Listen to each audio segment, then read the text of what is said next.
Welcome back to We Know Nothing, where we know absolutely nothing. And today in book club, we are going to get into chapter 5, Democritus. I kind of looked it over. It's a very short chapter, so we're just going to fly right through today. So grab your book and let's begin Democritus. The most ingenious toy in the world. Sophie put all the typed pages from the unknown philosopher back into the cookie tin and put the lid on it. She crawled out of the den and stood for a while looking across the garden. She thought about what happened yesterday. Her mother had teased her about the love letter again at breakfast this morning. She walked quickly over to the mailbox to prevent the same thing from happening today. Getting a love letter 2 days in a row would be doubly embarrassing. There was another little white envelope. Sophie began to discern a pattern in the deliveries. Every afternoon she would find a big brown envelope. While she read the contents, the philosopher would sneak up to the mailbox with another little white envelope. So now Sophie would be able to find out who he was. If it was a he, she had a good view of the mailbox from her room. If she stood at the window, she would see the mysterious philosopher. White envelopes don't just appear out of thin air. Sophie decided to keep a careful watch the following day. Tomorrow was Friday, and she would have the whole weekend ahead of her. She went up to her room and opened the envelope. There was only one question today, but it was even dumber than the previous three. Why is Lego the most ingenious toy in the world? For a start, Sophie was not all sure she agreed that it was. It was years since she had played with the little plastic blocks. Moreover, she could not for the life of her see what Lego could possibly have to do with philosophy. But she was a she was a dutiful student.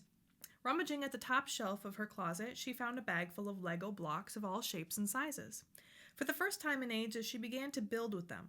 As she worked, some ideas began to occur to her about the blocks. They are easy to assemble, she thought. Even though they are all different, they all fit together. They are also unbreakable. She couldn't even remember having seen a broken Lego block. All of her blocks looked as bright and new as the day they were bought, many years ago. The best thing about them was that with Legos, she can construct any kind of object, and then she could separate the blocks and construct something new. What more could one ask of a toy? Sophie decided that Lego really could be called the most ingenious toy in the world. But what did it have to do with philosophy? That was beyond her. She had nearly finished constructing a big doll's house. Much as she hated to admit it, she hadn't had as much fun in ages. Why did people quit playing when they grew up? When her mother got home and saw what Sophie had been doing, she blurted out, "What fun! I'm so glad you're not too grown up to play." "I'm not playing," Sophie retorted indignantly. "I'm doing a very complicated philosophical experiment." Her mother sighed deeply. She was probably thinking about the white rabbit in the top hat. When Sophie got home from school the following day, there were several more pages for her in a big brown envelope. She took them upstairs to her room. She could not wait to read them, but she had to keep her eye on the mailbox at the same time. The atom theory. Here I am again, Here I am again, Sophie. Today you are going to hear about the last of the great natural philosophers. His name is Democritus, 460 to 370 BC. And he was from the little town of Abdera on the northern Aegean coast. If we were able to answer the question about Lego blocks without difficulty, you should have no problem understanding what this philosopher's project was. Democritus agreed with his predecessors that transformations in nature could not be due to the fact that anything actually changed. He therefore assumed that everything was built up of tiny invisible blocks, each of which was eternal and immutable. Democritus called the smallest units, atoms. Oh. The word atom means uncuttable. For Democritus, it was all important to establish that the constituent parts that everything else was composed of could not be divided indefinitely into smaller parts. If this were possible, they could not be used as blocks. If atoms could eternally be broken down to even smaller parts, nature would begin to dissolve like constantly diluted soap. Soup. Moreover, nature's blocks had to be eternal, because nothing can come from nothing. In this, he agreed with Parmenides and Eleatics, Also, he believed that all atoms were firm and solid. But they could not be all the same. If all atoms were identical, there would still be no satisfactory explanation of how they could combine to form everything from poppies and olive trees to goat skin and human hair. Democritus believed that nature consisted of an unlimited number of variety of atoms. Some were round and smooth, others were irregular and jagged. And precisely because they were so different, they could join together in all kinds of different bodies. But however infinite they might be in number and shape, they were all eternal, immutable, and indivisible. When a body, a tree or an animal for instance, died and disintegrated, the atoms dispersed and could be used again in new bodies. Atoms moved around in space, but because they had hooks and barbs, they could join together to form all the things we see around us. So now you see what I meant about Lego blocks. They have more or less the same properties as those as which Democritus ascribed to atoms. And that is what makes them so much fun to build with. They are first and foremost indivisible. Then they have different shapes and sizes. They are solid and impermeable. They also have hooks and barbs so that they can be connected to form every conceivable figure. These connections can later be broken again so that new figures can be constructed from the same blocks. The fact that they can be used over and over is what made Lego so popular. Each single Lego block can be part of a truck one day and part of a castle the day after. We could also say that Lego blocks are eternal. Children of today can play with the same blocks their parents played with when they were little.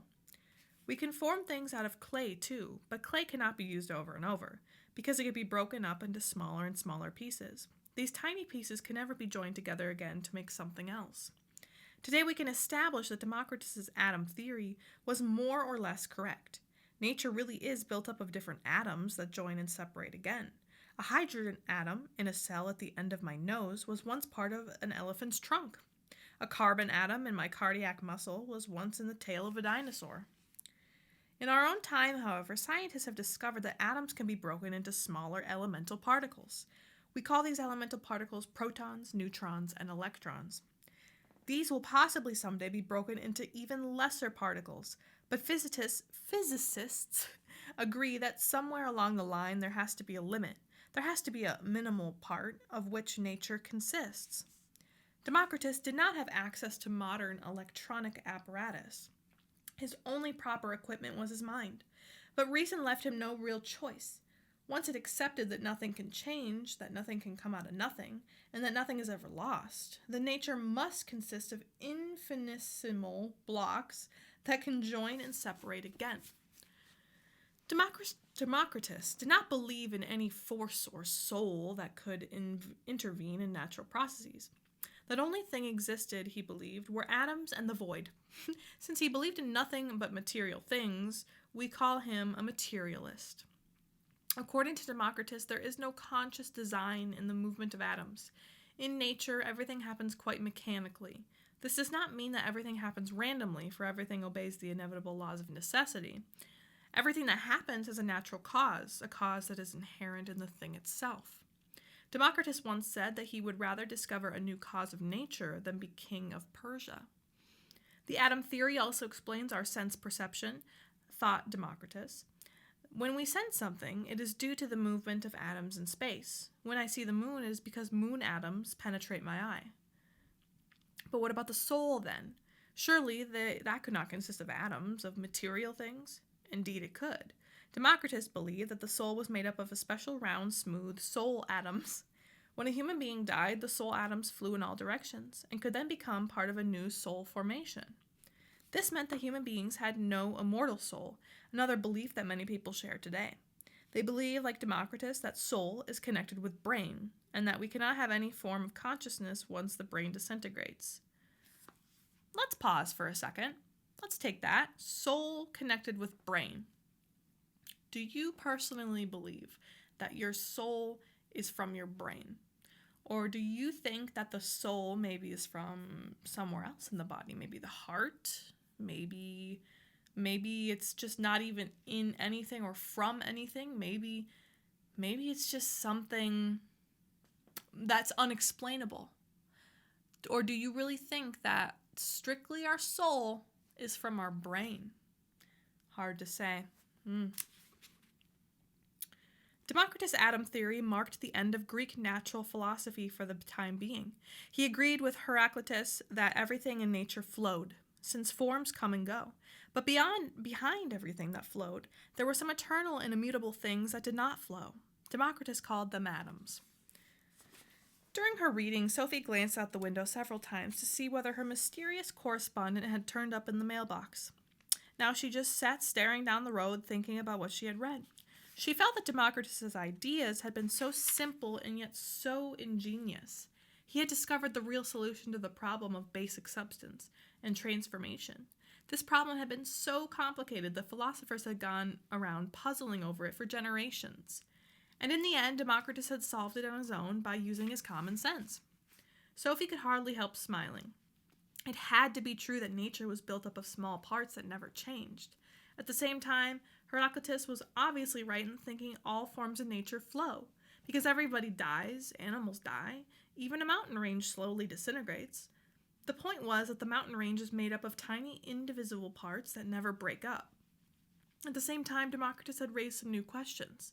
For example, he had said that everything happened mechanically. He did not accept that there were any spiritual force in life, unlike Empocles and Anaxagoras. Democritus also believed that man had no immortal soul. Could she be sure of that? She didn't know, but then she had only just begun the philosophy course. That is the end of chapter 5, Democritus, really diving into the atom theory. So he is kind of the founder of the atom, which, for the longest time was believed that the atom was not divisible. And then later, science, constantly progressing. Then we find out we've got, neutrons, electrons, protons in the atom. So imagine, let's say, a few years from now, we just keep splitting and splitting and splitting. Will there be an end to the splitting? Is it just continual, or can we find some type of end?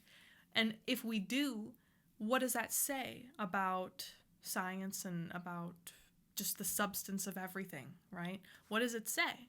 And it's funny that we create these names for these things, right? Electrons, protons, neutrons. We create names for stuff we don't even know what it is. We're like, all right, you know what? We're gonna name it electron. That sounds good. Yeah. So we're getting really into the science aspect of everything. But then, that whole soul thing is kind of sneaking in there. Do we have a soul? Some people believe we don't even have a soul, right? We don't have anything. We are just computers, which, if you want to believe that, totally fine. Personally, I think we do have a soul. I can't say for certain where our soul comes from. And it's interesting that Democritus said that soul comes from soul atoms. Do you believe that? Could there be a substance for the soul? Or is it something that's just very unknowable, very connected to everything? Like there is no just one substance for a soul, Let me know your thoughts. I'd love to hear your thoughts below in the comments. Super short chapter today. Next will be chapter 6. We will just keep on moving with this book, having fun with it. And I hope it gets your mind thinking of all these different questions and possibilities. And to end this today, let's have something fun. Did you play with Legos? Were you a kid that built things out of Legos? I know I did. I remember at my grandparents' farm, they'd have this room where there were just a ton of Legos, and I would just build whatever. I built lots of buildings, like cities, out of Legos. So let me know. Comments below. Did you use Legos? All right. Thank you so much for joining. Hit subscribe, like if you haven't already, and I hope you have a wonderful day. Thanks.